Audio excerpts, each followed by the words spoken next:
یہ آیت قرآن مجید کی اس اعتبار سے عظیم ترین آیت ہے۔ نیکی کی حقیقت، اس کی جڑ کیا ہے، بنیاد کیا ہے، اس کی روح کیا ہے، اس کے مظاہر کیا ہے۔ مظاہر میں اولین شے کون سی ہے، ثانین کون سی ہے، ثالثاً کون سی ہے، اور اس پر ایک پورا علم الاخلاق جو قرآن کا ایک مکمل کتاب تصنیف کی جا سکتی ہے۔ ایتھکس، قرآنک ایتھکس کے لیے یہ آیت ایک یوں سمجھیے کہ جڑ اور بنیاد ہے۔ لیکن یہ سمجھ لیں کہ یہ آیت یہاں آئی کیوں ہے۔ پس منظر میں وہی تحویل قبلہ ابھی ہے۔ تحویل قبلہ کے 4 رکوع 15، 16، 17، 18 یہ تو سالڈ ہے۔ اس سے پہلے 14ویں رکوع میں آیت تھی للہ المشرق والمغرب فأینما تولوا فثم وجہ اللہ۔ ادھر بھی پھر اتنی آیتیں چھوڑ کر پھر گئی لیس البر ان تولوا وجوہکم قبل المشرق والمغرب۔ نیکی یہی نہیں ہے کہ تم اپنے مشرق اور مغرب کی طرف پھیر دو۔ یہ نہیں کہا یہ نیکی نہیں ہے، نیکی یہی نہیں ہے، یہ بھی نیکی ہے۔ جو ظاہر ہوگا نیکی کا وہ بھی نیکی ہے، لیکن اصل سے اس کا باطن ہے۔ باطن صحیح ہے، نیک ہے، تو حقیقت میں نیکی نیک ہے، ورنہ نہیں۔ ولیکن البر، بلکہ نیکی تو اس کی ہے۔ اب یہاں سے شروع ہوا جو نیکی کی جڑ ہے، بنیاد ہے۔ من آمن باللہ والیوم الآخر والملائکۃ والکتاب والنبیین، سب سے پہلے ایمان، تاکہ تصحیح نیت ہو جائے۔ یہ جو ایمان لائے اللہ پر، یعنی جو نیکی کر رہا ہے صرف اللہ سے اجر کا طالب ہے، والیوم الآخر، اور قیامت کے دن پر کہ اس کا کوئی اجر دنیا میں نہیں، صرف آخرت میں مطلوب ہے۔ ورنہ آدمی سوداگری کرے، دکانداری کرے، کپڑا بیچے، کچھ اور بیچے، دین تو نہ بیچے۔ دین کا کام کر رہا ہے تو اس کے لیے سوائے اخروی نجات کے اور سوائے اللہ کے خدا کے کوئی اور شے مقصود نہ ہو۔ والملائکۃ والکتاب والنبیین، اور ایمان لایا فرشتوں پر اور کتابوں پر اور انبیاء پر۔ یہ تینوں مل کر ایک یونٹ بنتے ہیں۔ فرشتہ لایا دین، کتاب بن گئی، اور انبیاء پر آئی وہ کتاب۔ ایمان بالرسالت کا تعلق نیکی کے ساتھ یہ ہے کہ نیکی کا ایک مجسمہ تمہارے سامنے رہے، آئیڈیل، اسوہ۔ ایسا نہ ہو کہ اونچ نیچ ہو جائے۔ نیکیوں میں بھی ایسا ہوتا ہے، کوئی جذبات میں ایک طرف کو نکل گیا، کوئی جذبات میں ایک طرف کو نکل گیا۔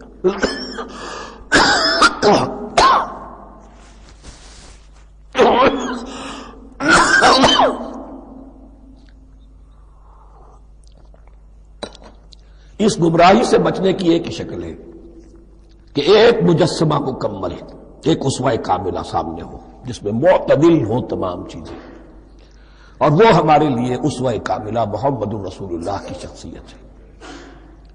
نیکی کے ظاہر کے لیے ہم انہیں معیار سمجھیں گے، جو شے جتنی ان کی سیرت میں ہے اس سے زیادہ نہ ہو، اس سے کم نہ ہو۔ کوشش یہ ہو، آئیڈیل یہ ہو کہ بالکل انسان حضور صلی اللہ علیہ وسلم کے اسوہ کاملہ کی پیروی کرے۔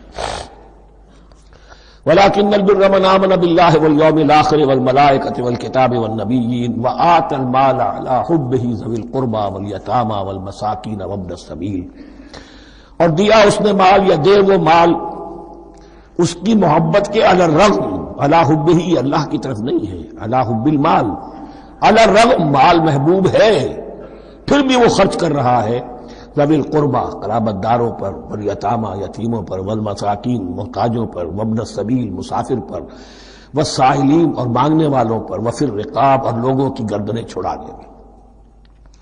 گویا کہ نیکی کے مظہر میں اولین مظہر یہ ہے انسانی ہمدردی۔ اگر یہ نہیں ہے تو نیکی نہیں ہے۔ عبادات کے انبار لگے ہوں اور دل میں شقاوت ہو، انسان کو حاجت میں دیکھ کر دل نہ پسیجے، کسی کو تکلیف میں دیکھ کر تجوری کی طرف ہاتھ نہ بڑھے حالانکہ تجوری میں مال موجود ہو، تو وہ دین کی روح سے بالکل خالی ہے۔ یہ آپ سورہ آل عمران میں پڑھیں گے، لن تنالوا البر حتى تنفقوا مما تحبون، تم نیکی کے مقام کو پہنچ ہی نہیں سکتے جب تک کہ خرچ نہ کرو اس میں سے جو تمہیں پسند ہے۔ جس سے طبیعت گھبرا گئی، اکتا گئی، کپڑے میں جو بوسیدہ ہو گئے وہ دے دیے، حاتم طائی کی قبر کو لات مار دی، وہ نہیں، جو شے پسند ہے اگر اس میں سے نہیں دیتے تو نیکی کو پہنچ بھی نہیں سکتے، تمہیں ہوا بھی نہیں لگے گی۔ وَأَقَامَ الصَّلَاةَ وَآتَى الزَّكَاةَ، دیکھیے نماز اور زکوٰۃ اب آ رہے ہیں. یہ ہے حکمت دین کہ ایک ہے روح دین، وہ ہے ایمان، اور جو اس کے مظاہر ہے مظہر اول انسانی ہمدردی. نمبر 2 ہے پھر نماز اور زکوٰۃ، اور یہاں زکوٰۃ کو علیحدہ ذکر کیا ہے، اور اس آیت کا حضور نے حوالہ دیا ان فی المال لحق سوى الزکاۃ. دیکھو کچھ لوگوں نے سمجھا بس ہم نے زکوٰۃ نکال دی تو حق ادا ہو گیا پورا. بڑی بے وقوفی ہے. مال میں حق ہے زکوٰۃ کے سوا بھی. اور اب آپ نے یہ آیت پڑھی، دیکھو اس آیت میں کیا ہے. زکوٰۃ کا تذکرہ بعد میں ہو رہا ہے، وَآتَى الْمَالَ عَلَىٰ حُبِّهِ ذَوِي الْقُرْبَىٰ وَالْيَتَامَىٰ وَالْمَسَاكِينَ وَابْنَ السَّبِيلِ وَالسَّائِلِينَ وَفِي الرِّقَابِ وَأَقَامَ الصَّلَاةَ وَآتَى الزَّكَاةَ. اس کی کیا حکمت ہے کہ ایمان کو تر و تازہ رکھنے کے لیے نماز ہے، اقم الصلاۃ لذکری، اور انسانی ہمدردی میں مال خرچ کرنے کے جذبے کو پروان چڑھانے کے لیے برقرار رکھنے کے لیے زکوٰۃ ہے. اتنا تو دو نا کم سے کم. بوتل کا منہ تو کھلے، کارک تو نکلے اس کا. اگر بوتل کا کارک نکل جائے گا تو شاید اس میں سے کچھ شربت اور بھی نکل آئے. تو زکوٰۃ ہے تو کارک کے مانند 2.5% ہے، کیا ہے، لیکن یہ کہ اس سے پھر کچھ اور بھی نکلے گا. جو زکوٰۃ میں نہیں دیتا اس نے کیا کرنا. وَالْمُوفُونَ بِعَهْدِهِمْ إِذَا عَاهَدُوا، اور وہ کہ جو اپنے عہد کو پورا کرنے والے ہیں جب کوئی عہد کر لیں. سب سے بڑا عہد اللہ سے کیا، لَسْتُ بِرَبِّكُمْ قَالُوا بَلَىٰ. پھر عہد شریعت کا ہے کہ جو ہم نے کیا اللہ کے ساتھ. پھر آپس میں جو بھی معاہدے ہو جائیں، اور معاملات انسانی سارے کے سارے معاہدات کی شکل میں. شوہر اور بیوی کا معاملہ بھی ایک معاہدہ ہے. Marriage is a social contract. شوہر کی ذمہ داریاں ہیں، اس کے فرائض ہیں، بیوی کی ذمہ داریاں اس کے فرائض ہیں. شوہر کے حقوق ہیں، بیوی کے حقوق ہیں. پھر جو بھی امپلائر امپلائی ریلیشن شپ ہے، معاہدہ ہے، کانٹریکٹ ہے. جو ہمارا آپ کا پولیٹیکل سسٹم ہے وہ بھی معاہدوں کے اوپر مبنی ہے. بڑا بزنس جو ہے وہ کانٹریکٹ میں چلتا ہے. تو اگر ایک چیز پیدا ہو جائے کہ جو عہد کر لیا ہے اسے پورا کرنا ہے، تو ساری اسٹریم لائننگ ہو جائے گی تمام معاملات کی. وَالْمُوفُونَ بِعَهْدِهِمْ إِذَا عَاهَدُوا وَالصَّابِرِينَ فِي الْبَأْسَاءِ وَالضَّرَّاءِ وَحِينَ الْبَأْسِ، اور خاص طور پر صبر کرنے والے فقر و فاقہ میں، جنگ کی حالت میں اور تکلیف میں. یعنی ایک نیکی ہے بدھ مت کے بھکشوؤں کی نیکی. ایک نیکی یہ ہے، یہ نیکی باطل کو چیلنج کرتی ہے. یہ نیکی خانقاہوں تک محدود نہیں ہوتی. یہ نیکی صرف انفرادی سطح تک محدود نہیں رہتی. جو نیکی اللہ چاہتا ہے کہ اب باطل کا سر کچلنے کے لیے میدان میں آؤ، اور جب باطل کا سر کچلنے کے لیے میدان میں آؤ گے تو خود بھی تکلیفیں اٹھانی پڑیں گی. صحابہ کرام کو بھی جانیں دینی پڑی ہیں. سینکڑوں صحابہ نے جام شہادت نوش کیا. تو آخری چوٹی کیا ہے؟ گویا کہ سمم بونم جس کو کہتے ہیں ایتھکس کے اندر، کہ اس نظریہ اخلاق میں سب سے اونچی منزل کون سی ہے؟ وہ سمم بونم جو ہے اسلام کا، وَالصَّابِرِينَ فِي الْبَأْسَاءِ وَالضَّرَّاءِ وَحِينَ الْبَأْسِ وَلَا تَقُولُوا لِمَنْ يُقْتَلُ فِي سَبِيلِ اللَّهِ أَمْوَاتٌ بَلْ أَحْيَاءٌ وَلَٰكِن لَا تَشْعُرُونَ. وہ آیت یاد کر لیجیے. اولئک الذین صدقوا، یہ ہیں لوگ جو سچے ہیں. دعوت و نیکوکاری کا بہت شوق ہے. یہ ہیں وہ لوگ کہ جو سچے ہیں. واولئک هم المتقون، اور یہی حقیقت میں متقی ہیں. تمہارے ذہنوں میں کوئی اور نقشے بیٹھے ہوئے ہیں، کوئی لباس ہے، وضاقتہ ہے، بس یہ بڑا متقی آدمی ہے. تقوی اس کا نام ہے. یعنی یہ پوری انسانی شخصیت کا ایک ہیولہ ہے. ایک پوری انسانیت کا ایک فرد کا نقشہ کھینچ دیا گیا کیریکٹر کا، جس کے اندر روح ایمان اور خارج میں اس ترتیب کے ساتھ دین کے یہ تقاضے اور نیکی کے یہ مظاہر موجود ہیں. اللہم ربنا اجعلنا منہم، اللہم ربنا اجعلنا منہم.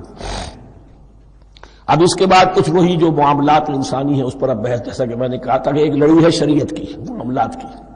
یہ تو بڑے بڑے پھول جو تھے آیت الآیات اور آیت البر. یا ایھا الذین آمنوا کتب علیکم القصاص فی القتلی، اہل ایمان تم پر لازم کر دیا گیا ہے مقتولوں کا بدلہ لینا. قتلہ قتیل کی جمع بھی ہے، اور مقتول سے یہ مصدر بھی ہو سکتا ہے. کہ تمہارے لیے یعنی اس معاملے میں سہل انگاری صحیح نہیں ہے. انسانی تمدن کی جڑ کٹتی ہے جب کسی معاشرے کے اندر انسان کا خون بہانا عام ہو جائے، تمدن جس کی جڑ کٹ جائے. تو قصاص تم پر واجب ہے. یا ایھا الذین آمنوا کتب علیکم القصاص فی القتل الحر بالحر والعبد بالعبد والانثى بالانثى. ایک آزاد کی جگہ آزاد ہی قتل کیا جائے گا. آزاد نے قتل کیا ہے تو ظاہر بات ہے وہ آزاد ہی اس کی جگہ قتل ہوگا. یہ نہیں وہ کہے میرا غلام لے جاؤ، میرے 2 غلام لے لو، نہیں. والعبد بالعبد، اور عبد کی جگہ عبد ہی ہوگا. جس نے قتل کیا وہی قتل کیا جائے گا. والانثى بالانثى، اور اگر قتل کرنے والی عورت ہے تو وہ عورت ہی قتل ہوگی. اس میں چونکہ وہاں بہت سے رواج مختلف تھے، بہت سے معیار بھی مختلف تھے. اگر اوسی خزرجی کو قتل کر دے تو 1/3 خون بہا، 3 گنا خون بہا، اور خزرجی اوسی کو قتل کرے تو 1/3 خون بہا. یہ ان کا قانون تھا. اسی طرح یہ کہ آزاد میں اور غلام میں فرق تھا. لیکن ہماری شریعت میں اگرچہ یہ طویل بڑا مضمون ہے اور اس میں کافی فقہا کے اقوال ہیں مختلف، لیکن امام ابو حنیفہ رحمۃ اللہ علیہ کا قول یہی ہے کہ تمام مسلمان آپس میں کفو ہیں، برابر ہیں.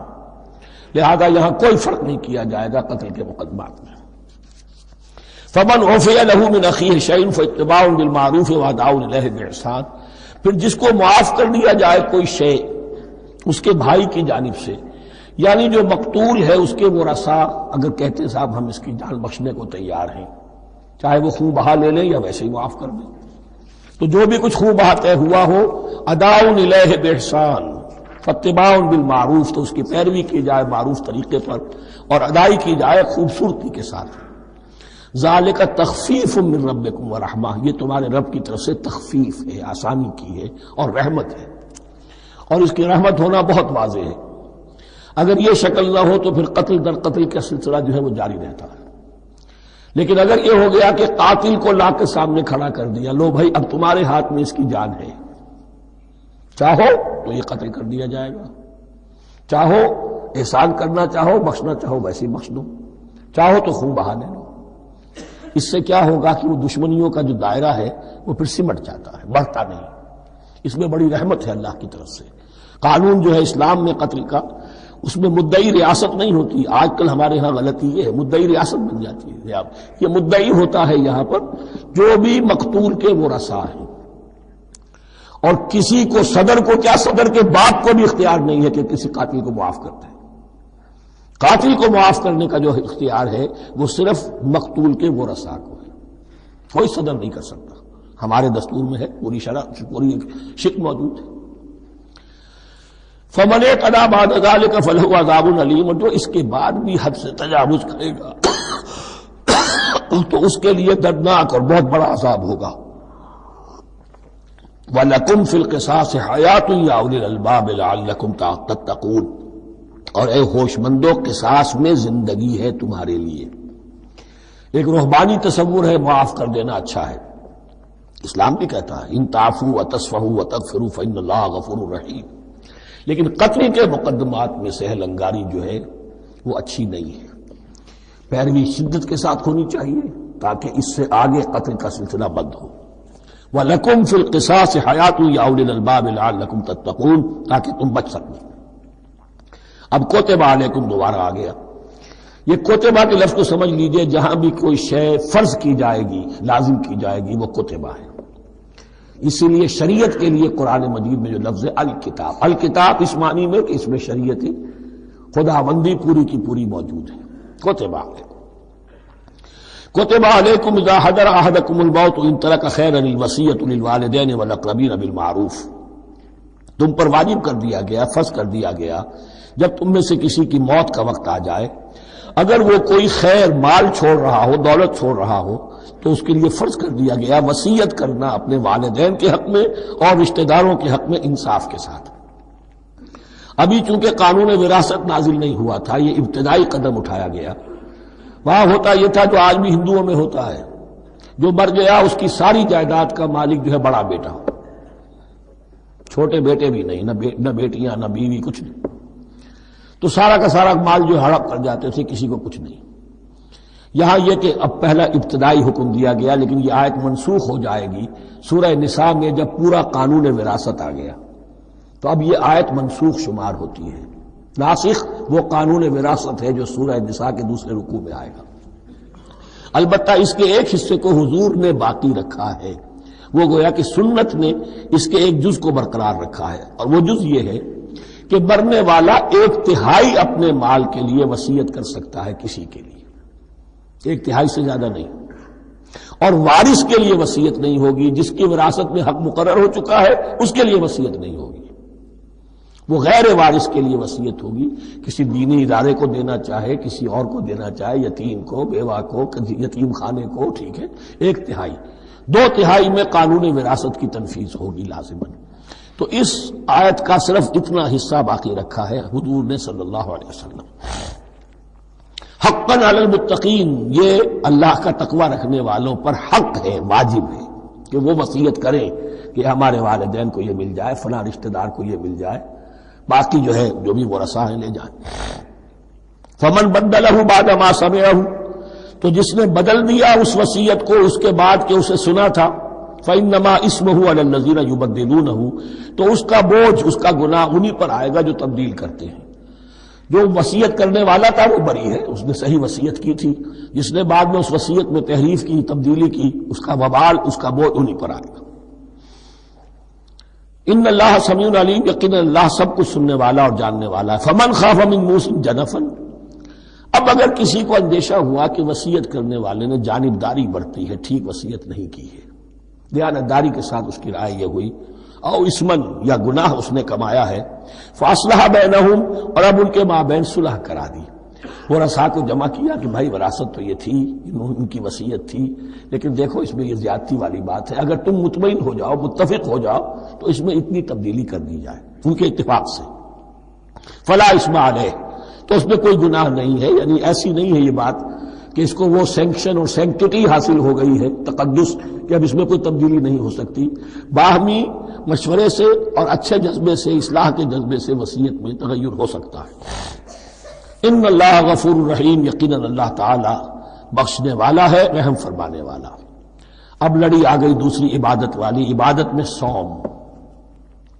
جہاں تک نماز کا ذکر ہے تو وہ تو مکی صورتوں میں اس کا بے تحاشا مرتبہ ذکر موجود ہے، لیکن یہاں جو ہے معاملہ صوم، اس سے پہلے مکی دور میں صوم کا کہیں کوئی تذکرہ ہی نہیں، نہ عربوں میں اس کا رواج تھا.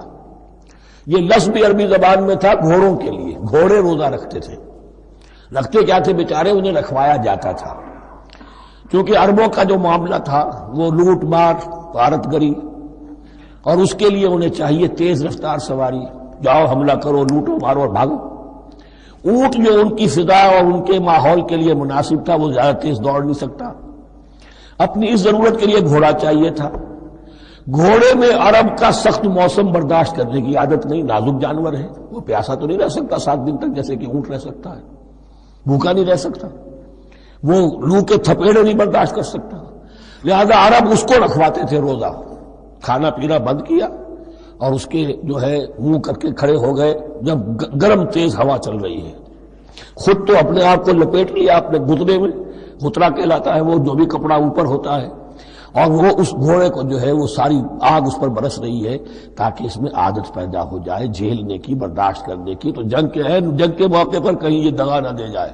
اگر یہ ہمت ہار گیا تو اس کا تو کیا کیا جائے گا، تو اصل میں سوار ہے جو مارا گیا.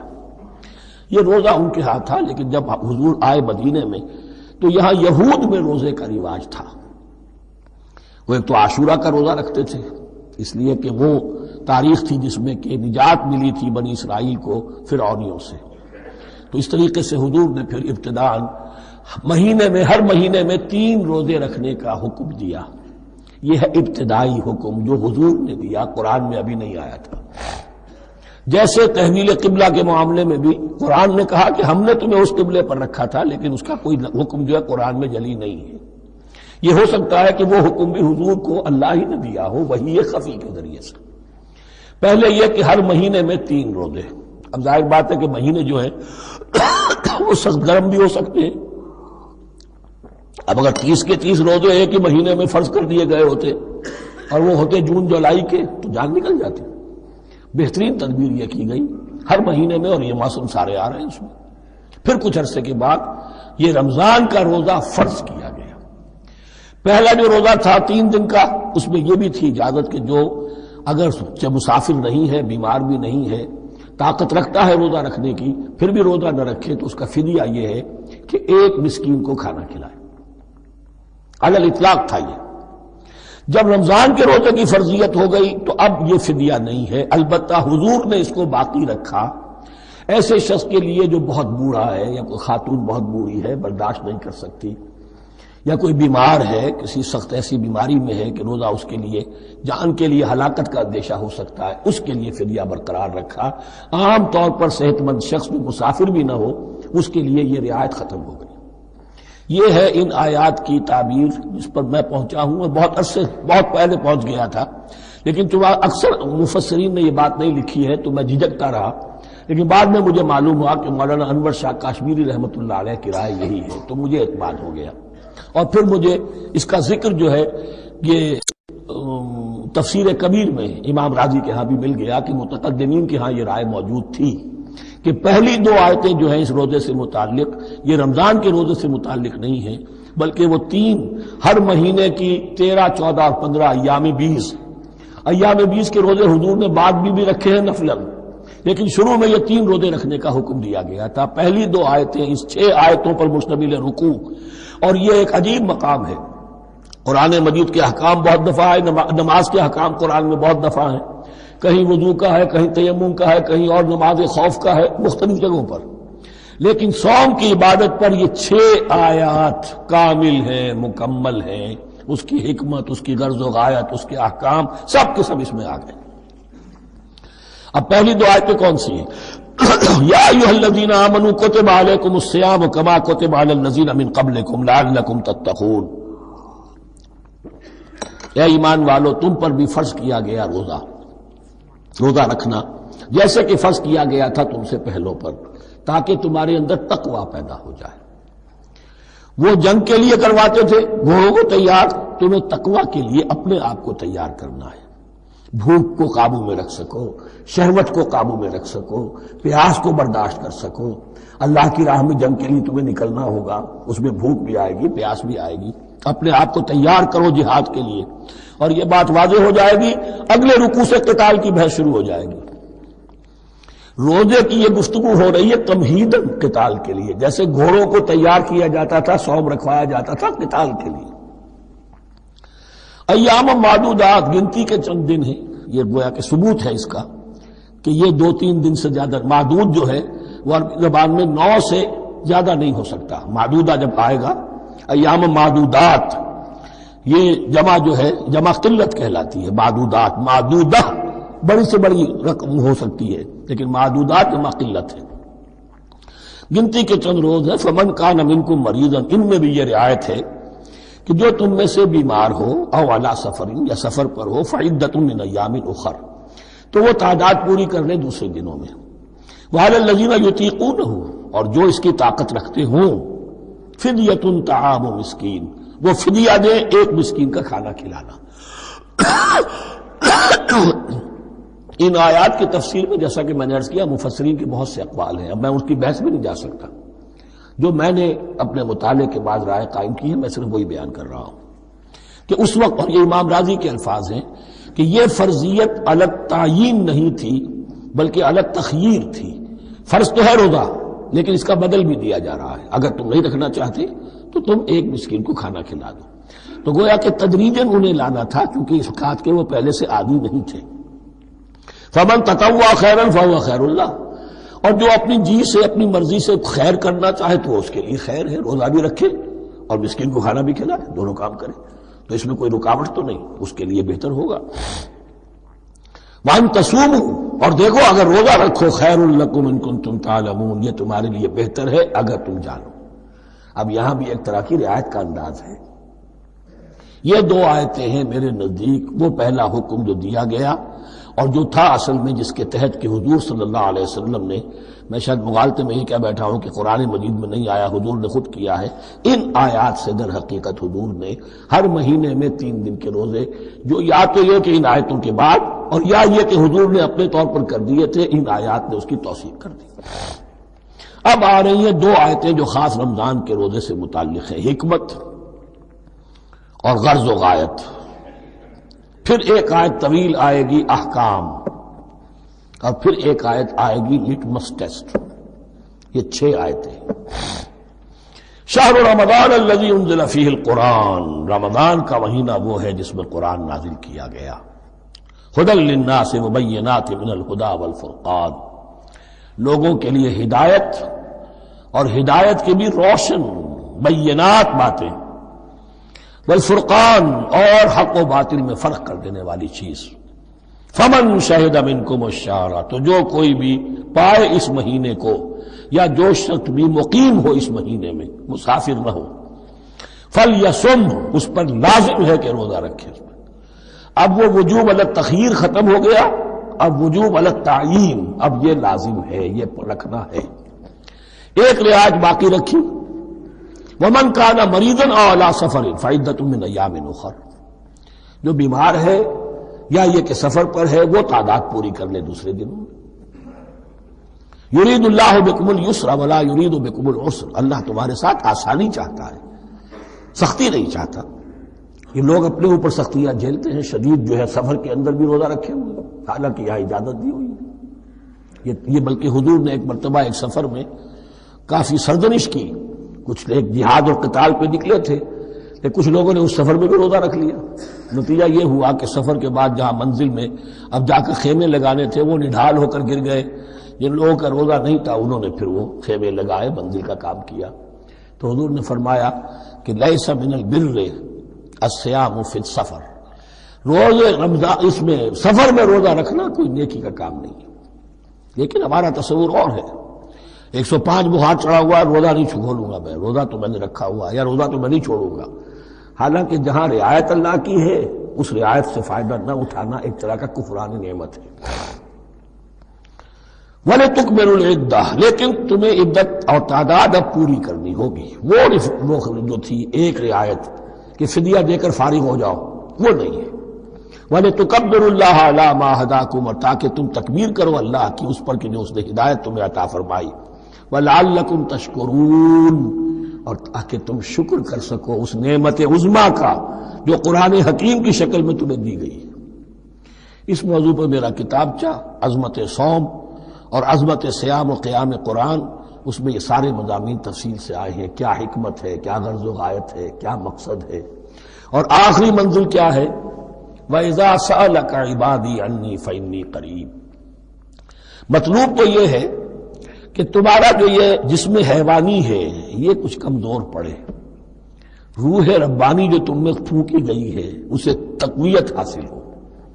جن میں روزہ رکھو، اس حیوانی وجود کو ذرا کمزور کرو، دباؤ اس کے تقاضوں کو. رات کو کھڑے ہو جاؤ، اللہ کا کلام سنو اور پڑھو، تاکہ تمہاری روح کی آبیاری ہو، اس پر آب حیات کا ترشح ہو. نتیجہ کیا نکلے گا؟ تمہارے اپنے اندر سے ایک پیاس ابھرے گی. وَإِذَا سَأَلَكَ عِبَادِي عَنِّي فَإِنِّي قَرِيبٌ، تقرب الی اللہ کا جذبہ پیدا ہوگا. تو اے نبی، جب میرے بندے، ایسے بندے آپ سے میرے بارے میں سوال کریں، ان کو بتا دیجئے میں قریب ہوں، دور نہیں. یہ حقوق انسانی کا میرے نزدیک دنیا میں سب سے بڑا میگنا کارٹا ہے. اللہ اور بندے کے درمیان کوئی فصل نہیں ہے. فصل اگر ہے تو تمہاری اپنی خباثت ہے. اگر تمہاری نیت میں فساد ہے، حرام خوری تو کرنی ہی کرنی ہے، تو اب کس منہ سے اللہ سے دعا کرو گے؟ پھر جاؤ گے کسی پیر کے پاس، آپ دعا کر دیجئے. یہ نذرانہ حاضر ہے. یہ طریقہ کیا ہے؟ انسان کا نفس حائل ہے اور کوئی نہیں. ورنہ ہم تو مائل بے کرم ہیں، کوئی سائل ہی نہیں. راہ دکھنا ہے کسی رہنمی منزل ہی نہیں. کوئی پوپ نہیں، کوئی پنڈت نہیں، کوئی پادری نہیں، کوئی پیر نہیں، کوئی نہیں. جب چاہو اللہ سے ہم کلام ہو جاؤ. اس سے بڑا حق کیوں خالق و مخلوق میں حائل رہے پردے؟ پیران کلیسا کو کلیسا سے اٹھا دو. میرا ہر بندہ جب چاہے جہاں چاہے مجھ سے ہم کلام ہو جائے. ہاں شرط ہے اس کی، وہ شرط آگے آ رہی ہے. اجیب و دعوت الداعی اذا دعان، میں تو ہر پکارنے والے کی پکار سنتا ہوں. اور سنتا نہیں، جواب دیتا ہوں، اور صرف جواب نہیں دیتا، قبول کرتا ہوں۔ اجابت میں یہ تینوں چیزیں موجود ہیں۔ اور اذا دان، جہاں مجھے پکارے جب پکارے، دیر اینڈ دین میں موجود ہوں، لیکن شرط کیا ہے؟ فَلْيَسْتَجِيبُوا لِي، انہیں بھی تو میرا کہنا ماننا چاہیے۔ یہ یک طرفہ بات نہیں ہوگی۔ فَاذْكُرُونِي أَذْكُرْكُمْ، تم مجھے یاد رکھو گے تو میں تمہیں یاد رکھوں گا۔ یہ دو طرفہ معاملہ ہے۔ تم شکر کرو گے، میں تمہاری قدردانی کروں گا۔ تم میری طرف چل کر آؤ گے، میں بھاگ کر آؤں گا۔ تم بارش برآؤ گے، میں ہاتھ بڑھاؤں گا، لیکن تم رخ موڑ لو گے، ہم بھی رخ موڑ لیں گے۔ ہماری تو غرض نہیں ہے، غرض ہے تو تمہاری۔ تم رجوع کرو گے، ہم بھی رجوع کر لیں گے۔ تم توبہ کرو گے، ہم اپنی نظر کرم پھر تمہاری طرف متوجہ کر دیں گے۔ لیکن ہر چیز ان تنصروا اللہ ینصرکم، اللہ کی مدد کرو گے تو اللہ تمہاری مدد کرے گا۔ تمہاری دوستیاں ہو، پینگے بڑھا رہے ہو اللہ کے دشمنوں کے ساتھ، ساز باز ہو اللہ کے دشمنوں کے ساتھ، اور کھڑے ہو جاؤ قنوت نازلہ میں اللہ سے مدد مانگنے کے لیے، تم سے بڑا بے وقوف کون ہوگا؟ پہلے اللہ کی طرف رخ تو کرو، اللہ سے اپنا معاملہ درست کرو۔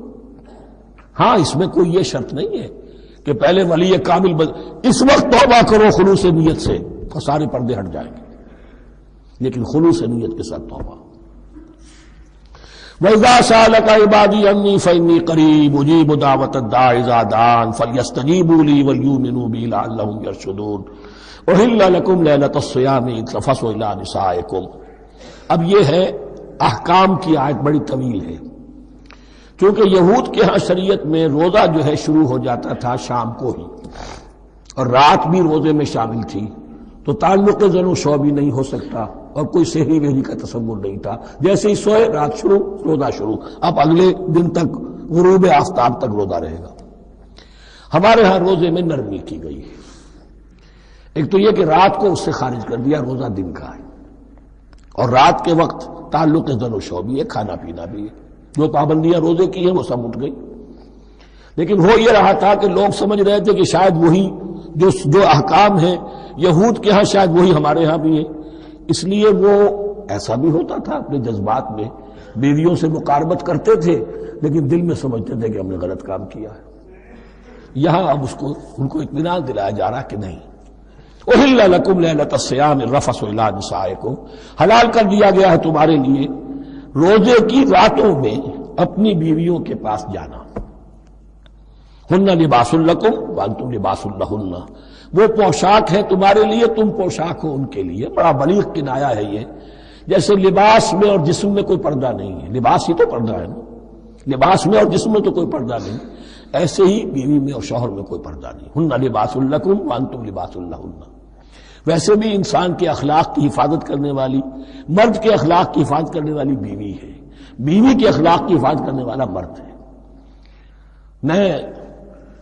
وہ مجھے اقبال کا شعر یاد آ رہا تھا، تعلیم نئی ہو کہ پرانی، نسوانیت زن کا نگہباں ہے فقط مرد، نہ پردہ نہ تعلیم نئی ہو کہ پرانی، نسوانیت زن کا نگہباں ہے فقط مرد۔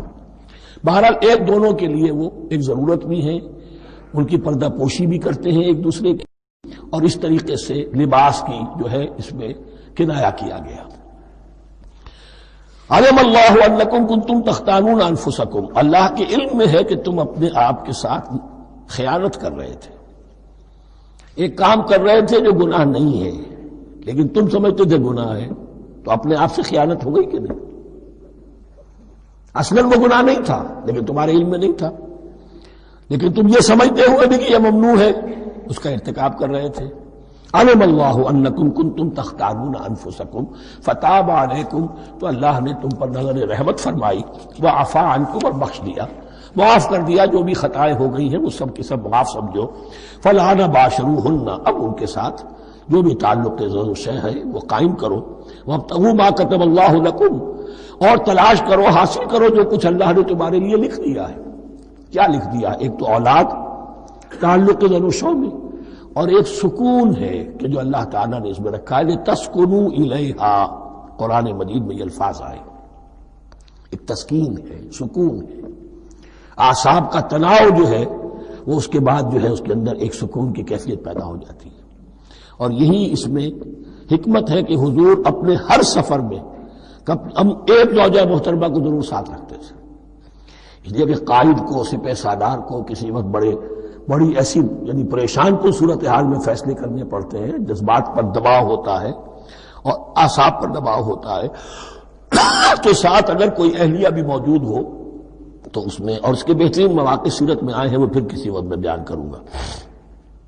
وابتغوا ما كتب الله لكم وكلوا واشربوا حتى يتبين لكم الخيط الابيض من الخيط الاسود من الفجر. اور کھاؤ اور پیو یہاں تک کہ واضح ہو جائے تمہارے لیے سفید دھاری فجر کی سیاہ دھاری سے. یعنی یہ پاؤ پھٹنے کے لیے استعارہ ہے کہ جب سفیدہ نمایاں ہوتا ہے ایک لکیر کی طرح، پاؤ پھٹ گئی، اس وقت تک کھانے پینے کی چھوٹ ہے. سحری جو ہے آپ کر سکتے ہیں، بلکہ کلو واشربو، کھاؤ اور پیو. اور اس کی حدیث میں تاکید آئی ہے، اور یہ بھی فرمایا ہمارے اور یہود کے روزے کے مابین سحری جو ہے وہ فرق ہے. تسحروا فإن فی السحور برکہ، سحری ضرور کیا کرو اس لیے کہ سحری میں برکت ہے. ثم اتموا الصیام الی اللیل، پھر رات تک روزے کو پورا کرو. اب رات تک میں اکثر فقہا کے نزدیک غروب آفتاب مراد ہے.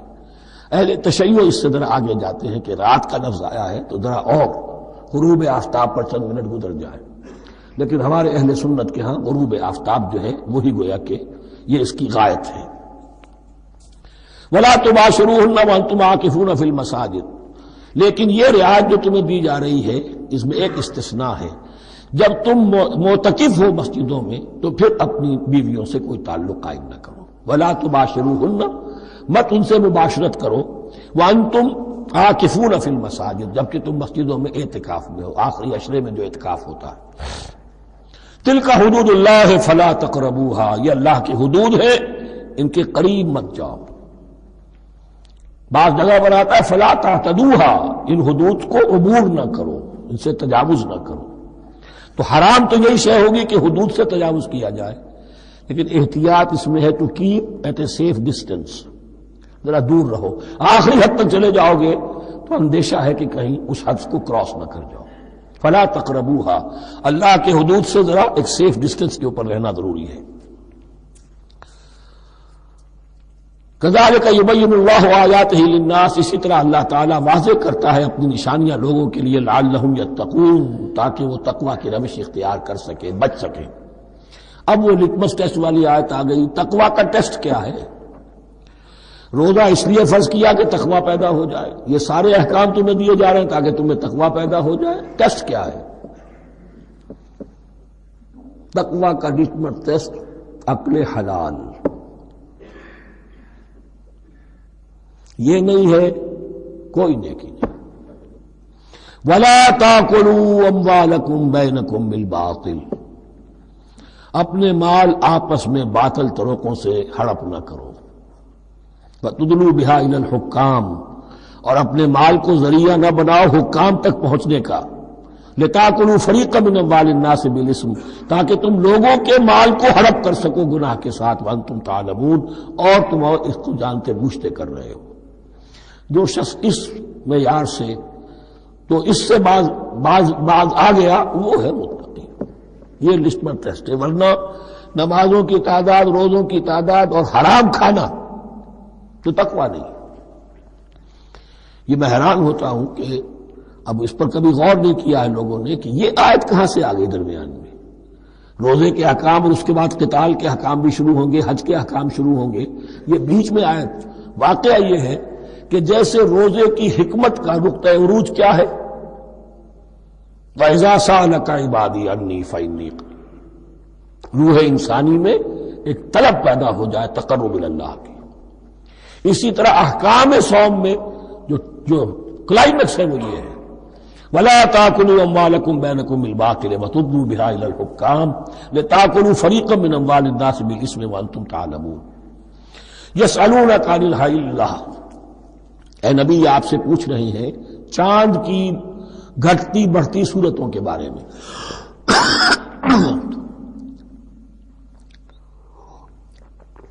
قُلْ هِيَ مَوَاقِيتُ لِلنَّاسِ وَالْحَجِّ، کہہ دیجئے یہ لوگوں کے لیے ایک اوقات کا تعین ہے، کیلنڈر ہے، اور حج کے لیے۔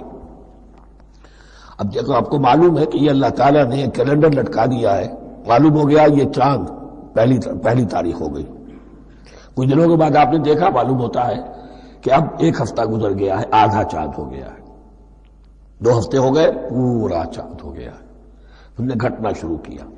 تو یہ گویا کہ لوگوں کے لیے اوقات کار کی تعین کے لیے، اور خاص طور پر سب سے اہم شے حج۔ اور یہ نوٹ کیجئے، صوم کے بعد حج، اور حج کے ساتھ قتال۔ حج وہ عبادت ہے جو ایک خاص جگہ پر ہو سکتی ہے، نماز ہر جگہ ہو سکتی ہے، روزہ ہر جگہ ہو سکتا ہے، عبادت اور ہر جگہ ہو سکتی ہے، اور زکوٰۃ ہر جگہ دی جا سکتی، حج تو وہی ہوگا۔ اور وہ تھا اس وقت زیر تسلط مشرکین کے، اور مشرکین کے تسلط سے نکالنے کے لیے قتال لازم تھا۔ اس قتال کے لیے صبر پہلے پیدا ہونا ضروری ہے۔ جو گھوڑوں کو روزہ رکھواتے تھے پہلے خود روزہ رکھو، یہ ترتیب ہے، ربط ہے۔ صوم کے احکام، فوراً حج اور قتال کے احکام۔ یسألونک عن الأہلة قل هی مواقیت للناس والحج وليس البر بأن تأتوا البیوت من ظہورها ولكن البر من اتقى۔ اور یہ کوئی نیکی نہیں ہے کہ تم گھروں میں ان کی پشت پر سے داخل ہو، بلکہ نیکی تو اس کی ہے جس میں تقوی ہے۔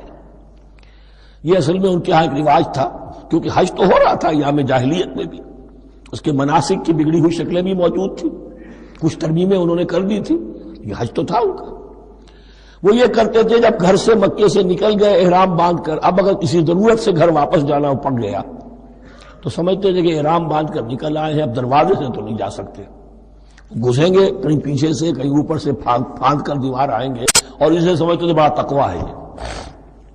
فرمایا یہ کوئی نیکی کی بات نہیں، یہ سرے سے نیکی نہیں۔ ولیس البر، یہ ہرگز نیکی نہیں ہے ان تأتوا البیوت من ظہورها کہ تم ان کے تم گھروں میں داخل ہو ان کے پچھواڑے سے، ولکن البر من اتقى۔ اب یہاں اس پوری آیت کو ذہن میں رکھ لیجئے، آیت البر کے آخر میں لفظ تھا اولئک هم المتقون ولکن البر من اتقى۔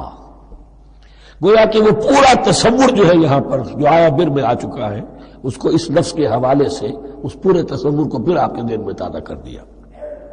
وَأْتُوا الْبُيُوتَ مِنْ أَبْوَابِهَا، گھروں میں داخل ہو ان کے دروازوں سے، وَاتَّقُوا اللَّهَ لَعَلَّكُمْ تُفْلِحُونَ، اور اللہ کا تقوی اختیار کرو تاکہ تم فلاح پاؤ۔ وَقَاتِلُوا فِي سَبِيلِ اللَّهِ الَّذِينَ يُقَاتِلُونَكُمْ، لیجئے قتال آ گیا۔ اب یہ تیسری کڑی آ گئی نا، ایک لڑی عبادات کی، ایک لڑی معاملات کی، ایک لڑی انفاق کی، ایک لڑی قتال کی، یہ چوتھی کڑی ہے۔ وَقَاتِلُوا فِي سَبِيلِ اللَّهِ الَّذِينَ يُقَاتِلُونَ، اللہ قتال کرو اللہ کی راہ میں ان سے جو تم سے قتال کر رہے ہیں۔ وَلَا تَعْتَدُوا، لیکن حد سے تجاوز نہ کرو۔ ان اللہ لا يحب المعتدین، اللہ تعالی حد سے تجاوز کرنے والوں کو پسند نہیں کرتا۔ وَاقْتُلُوهُمْ حَيْثُ ثَقِفْتُمُوهُمْ، انہیں قتل کرو جہاں بھی پاؤ۔ وَأَخْرِجُوهُمْ مِنْ حَيْثُ أَخْرَجُوكُمْ، اور نکالو انہیں وہاں سے جہاں سے انہوں نے تمہیں نکالا ہے۔ مہاجرین کہاں سے نکالے گئے تھے؟ مکے سے۔ محمد الرسول اللہ پر وہاں پر حیات تنگ کر دی گئی تھی، قافیہ تنگ کر دیا گیا تھا، تبھی تو آپ نے ہجرت کی۔ نکالو انہیں وہاں سے جہاں سے انہوں نے تمہیں نکالا ہے۔ والفتنة اشد من القتل، اور یہ خیال نہ رہے کہ قتل اور خون ریزی جو ہے تو بری بات ہے، فتنہ اس سے بھی زیادہ بری بات ہے۔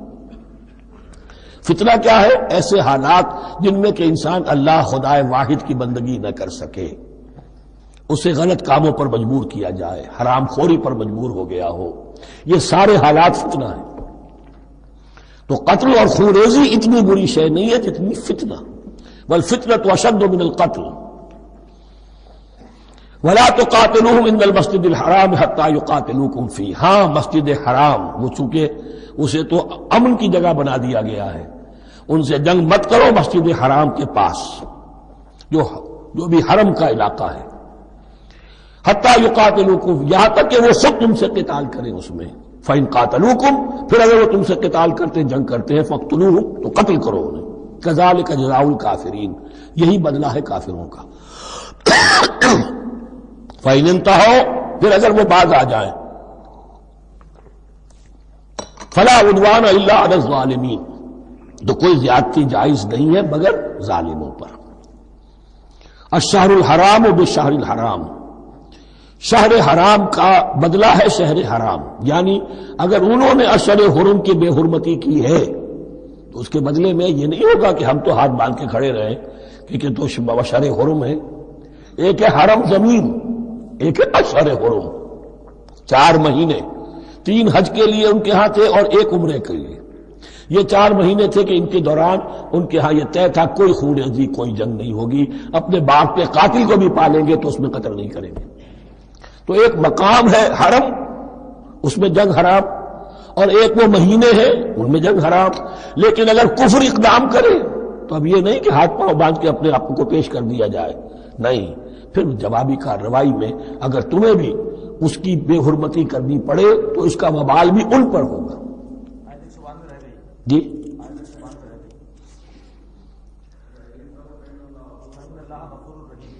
وَفَإِنِ انتَهَوْا فَإِنَّ اللَّهَ غَفُورٌ رَحِيمٌ، اگر وہ بعد آ جائے تو اللہ غفور اور رحیم ہے۔ وَقَاتِلُوهُمْ، بہت اہم آیت رہ گئی، حَتَّى لَا تَكُونَ فِتْنَةٌ وَيَكُونَ الدِّينُ لِلَّهِ۔ اب جب یہ جنگ کا مرحلہ شروع ہو گیا ہے دعوت محمدی کے سلسلے میں صلی اللہ علیہ وسلم، تو مسلمانوں جان لو ایک دور تھا 12-13 برس تک تمہیں حکم تھا کفو ایدیکم، مارے کھاؤ ہاتھ نہ اٹھاؤ۔ اب یہ نیا دور ہے، آ گیا ہے، تمہاری دعوت و تحریک جو ہے وہ نئے دور میں داخل ہو گئی ہے۔ اب جب تمہاری تلواریں نیام سے باہر آ گئی ہیں، اب یہ نیام میں نہ جائیں جب تک کہ فتنہ بالکل ختم نہ ہو جائے اور دین اللہ ہی کے لیے ہو جائے، اللہ کا دین قائم ہو جائے، پوری زندگی میں اس کے احکام کی تنفیذ ہو رہی ہے۔ یہ آیت دوبارہ آئے گی اور زیادہ نکھری ہوئی شان کے ساتھ سورہ انفال میں، وَقَاتِلُوهُمْ حَتَّى لَا تَكُونَ فِتْنَةٌ وَيَكُونَ الدِّينُ كُلُّهُ لِلَّهِ، دین کل کا کل، جز نہیں، دین کی بالادستی پوری انسانی زندگی پر، انفرادی بھی اجتماعی بھی، اور اجتماعی کے بھی سارے پہلو، politico socio economic system totally وہ اللہ کے احکام کے تابع ہو۔ قاتلوہم حتی لا تکون فتنۃ ویکون الدین للہ فإن انتہوا فلا عدوان الا علی الظالمین۔ پھر اگر وہ باز آ جائے، صلح چاہے تو ٹھیک ہے، پھر ظالموں کے اوپر جو ہے سوائے ظالموں کے کسی پر زیادتی جائز نہیں۔ الشہر الحرام بالشہر الحرام، حرمت والا مہینہ بدلہ ہے حرمت والے مہینے کا، والحرمات قصاص، اور حرمات کے اندر بھی بدلہ ہے۔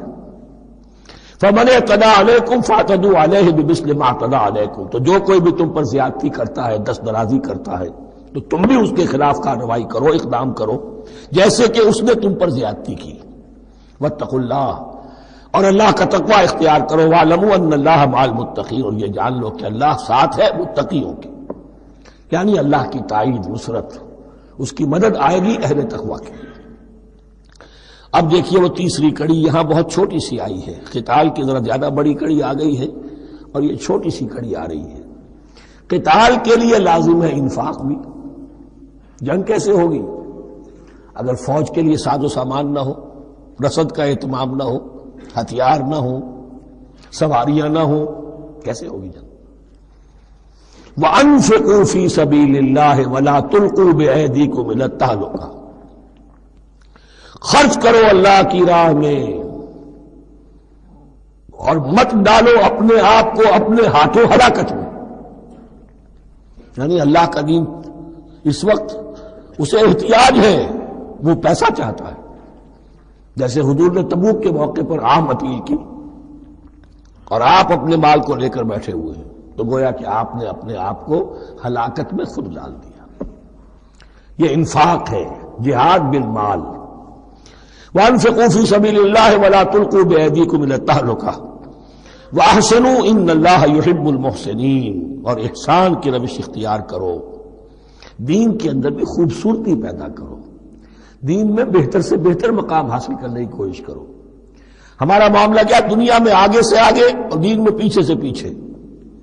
دین میں یہ دیکھیں گے اس سے کم پر گزارا ہو سکتا ہو، کوئی اور شے ہو کہ جس میں اس سے کم سے بھی بات پوری ہو جائے، دین میں یہ ہوگا، اور دنیا میں آگے سے آگے ہے جستجو کہ خوب سے ہے خوب تر کہاں۔ تو اگر یہ جستجو دنیا میں ہے، اس سے بڑھ کر دین میں ہونی چاہیے۔ فاستبقوا الخیرات، نیکیوں میں ایک دوسرے پر بازی لے جانے کی کوشش کرو۔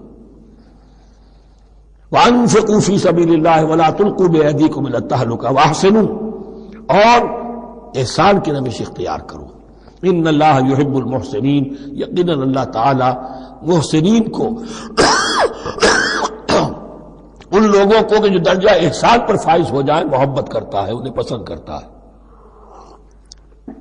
یہ حدیث جبرائیل اگر ذہن میں ہو تو 3 درجے ہیں، جیسے میں نے آج بتایا آپ کو، وَنَحْنُ لَهُ مُسْلِمُونَ وَنَحْنُ لَهُ عَابِدُونَ وَنَحْنُ لَهُ مُخْلِصُونَ. 3 درجے دوسرے ہیں، اسلام، ایمان، احسان. اخبرنی عن الاسلام، اخبرنی عن الایمان، اخبرنی عن الاحسان. احسان کیا ہے؟ ان تعبد اللہ کانک تراہ فإن لم تکن تراہ فإنہ یراک. یہ سارے کام جو دین کے لیے کیے جا رہے ہوں، عبادت ہے، جہاد ہے، قتال ہے، ایسی کیفیت میں، ایسے اخلاص کے ساتھ، گویا کہ تم اپنی آنکھوں سے اللہ کو دیکھ رہے ہو. اور اگر تم اللہ کو نہیں دیکھ رہے تو کم سے کم یہ کیفیت تو تمہاری ہو جائے کہ تمہیں مستحضر رہے کہ اللہ تمہیں دیکھ رہا ہے. یہ احسان ہے. وَأَحْسِنُوا، عام طور پر اس کا ترجمہ اس انداز میں نہیں کیا گیا ہے، اس کو اچھی طرح سمجھ لیجئے. ویسے یہ مضمون کھل کر آئے گا سورہ مائدہ میں. ان اللہ یحب المحسنین، یقیناً اللہ تعالی محسنین کو پسند کرتا ہے. وَأَتِمُّوا الْحَجَّ وَالْعُمْرَةَ لِلَّهِ، اور حج اور عمرہ مکمل کرو اللہ کے لیے. جو عمرے کے لیے احرام تو باندھ لیا جائے گا مدینے سے 7 میل باہر نکل کر ہی. حج مکمل تو ہوگا جب طواف بھی ہوگا، وقوف عرفہ بھی ہوگا، سارے اس کے جو بھی مناسک ادا کیے جائیں گے. لیکن یہ کہ جو شخص بھی نیت کر لے حج کی یا عمرے کی تو پھر اسے مناسب کو مکمل کرنا چاہیے، کوئی کمی نہ رہے. فَإِنْ أُحْصِرْتُمْ، اگر تمہیں گھیر لیا جائے، روک دیا جائے، جیسے کہ سن 6 میں ہو گیا، صلح حدیبیہ کرنی پڑی، مشرکین مکہ اڑ گئے، نہیں داخل ہونے دیں گے. اگر تمہارا گھیراؤ ہو جائے فَمَسْتَيْسَرَ مِنَ الْهَدْيِ، تو جو بھی تم قربانی پیش کر سکو پیش کر دو. یہ دم احصار کہلاتا ہے کہ چونکہ اب ہم آگے نہیں جا سکتے، یہی ہمیں احرام کھولنا پڑ رہا ہے، تو دم احصار، یہ خون، یہ جو جانور اللہ کے نام پر ہم دے رہے ہیں، یہ اس کی ایک طرح کا کفارہ ہے. وَلَا تَحْلِقُوا رُؤُوسَكُمْ حَتَّى يَبْلُغَ الْحَدْيُ مَحِلَّهُ، اور اپنے سر اس وقت تک نہ موڑو جب تک کہ وہ ہدی کا جانور جو ہے وہ محل تک، یعنی جو بیت الماس جہاں پر جا کر ذبح ہونا ہے وہاں پہنچ نہ جائے. جانور تو آپ نے بھیج دیے اور وہ رکاوٹ نہیں ڈالیں گے، اس لیے کہ ان کا گوشت تو ان کو کھانے کو ملے گا. لہذا جانور، لیکن یہ اندازہ کر لو کہ اب اتنا وقت گزر گیا ہے کہ وہ ہدی قربانی کا جانور جو ہے وہ پہنچ گیا ہوگا. ہدیم بالغ الکعبہ، وہ وہاں پر اس کی اپنے مقام پر پہنچ گیا. فمن کان منکم مریضا او بہ اذى من راسہ، تو جو کوئی بھی تم میں سے ہو بیمار یا اس کے سر میں کوئی تکلیف ہو، کوئی زخم ہو، اور اس کی وجہ سے یہ ہے کہ وہ حجامت کرانی ضروری ہو جائے، بال کاٹنے ضروری ہو جائے، ففدیۃ من صیام او صدقۃ او نسک، تو پھر فدیہ دینا پڑے گا. اگر اس ہدی کے جانور کے کعبے تک پہنچنے سے پہلے تمہیں اپنے بال کاٹنے پڑے، حجامت کرانی پڑی، تو فدیہ ہوگا. یہ جو ہے دم جنایت کہلاتا ہے، یعنی ایک جو کمی رہ گئی ہے اس کی تلافی کے لیے. وہ صیام بھی ہے، روزے 3 دن کے، اور صدقۃ او نسک، یا پھر یہ ہے کہ کوئی قربانی ہے، ایک جانور قربان کیا جائے، دم جنایت اس کو کہتے ہیں، یا صدقہ کیا جائے، 6 افراد کو کھانا کھلایا جائے. فَإِذَا أَمِنْتُمْ، پھر جب تمہیں امن حاصل ہو اور تم سیدھے جا سکتے ہو، بیت اللہ پہنچ سکتے ہو، فَمَنْ تَمَتَّعَ بِالْعُمْرَةِ إِلَى الْحَجِّ فَمَا اسْتَيْسَرَ مِنَ الْهَدْيِ، تو جو کوئی بھی فائدہ اٹھائے عمرے سے حج سے قبل، فَمَا اسْتَيْسَرَ مِنَ الْهَدْيِ، تو وہ ایک اور قربانی پیش کرے جو بھی اسے میسر ہو. اب یہ سمجھ لیجئے کہ حضور کی بعثت سے پہلے عرب میں رواج یہ تھا کہ ایک سفر میں حج بھی کرنا، عمرہ بھی کرنا ان کے نزدیک حرام تھا. یہ توہین تھی کعبے کی. حج کے لیے 3 مہینے، شوال، ذوالقعدہ، ذوالحج، اور رجب کا مہینہ ان کے ہاں طے تھا عمرے کے لیے. عمرے کے لیے علیحدہ سفر کرو، اس کے لیے علیحدہ سفر کرو. لیکن شریعت محمدی میں جو آسانیاں کی گئی ہیں وہ یہ ہیں کہ ایک شخص، چونکہ اس ملت کو پھیلنا تھا بہت طویل علاقے پر، لوگوں کے لیے سفر آسان تو نہیں تھا، تو آپ ایسا کر سکتے ہیں کہ آپ جائیں اور عمرہ بھی کر لیں، حج بھی کر لیں.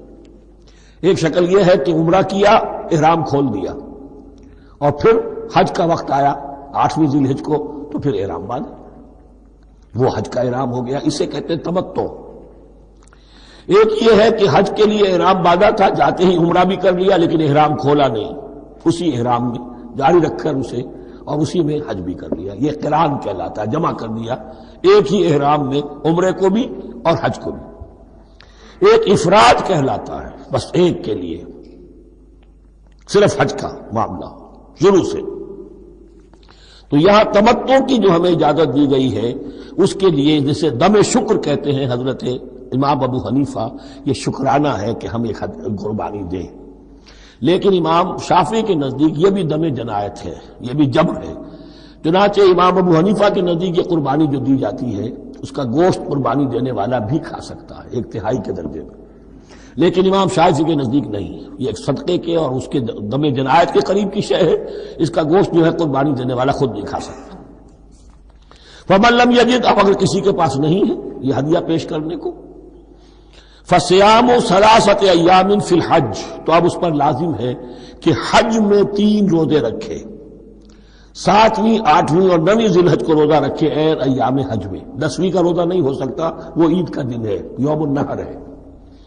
وسبعۃ اذا رجعتم، اور 7 روزے رکھو جبکہ تم واپس چلے جاؤ اپنے گھروں میں جا کر 7 روزے رکھو۔ تلک عشرۃ کاملہ، یہ 10 روزے ہوں گے مکمل۔ ذالک لمن لم یکن اہلہ حاضر المسجد الحرام، لیکن یہ رعایت کہ حج اور عمرہ ایک ہی سفر میں کر لیا جائے اور ایک ہی احرام میں کر لیا جائے یا 2 احراموں میں کیا جائے، یا یہ کہ ان دونوں کو جمع کرنے کی شکل جو ہے، یہ ایک رعایت ہے کن کے لیے؟ ذالک لمن لم یکن اہلہ حاضر المسجد الحرام، جس کے اہل و عیال مسجد حرام کے قریب نہیں رہتے، دور سے آ رہے ہیں، تو ظاہر بات ہے کہ ان کے لیے رعایت ہوگی۔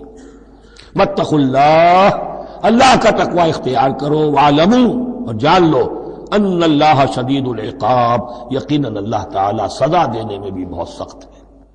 بارک اللہ لی ولکم فی القرآن العظیم ونفعنی وإیاکم بالآیات والذکر الحکیم۔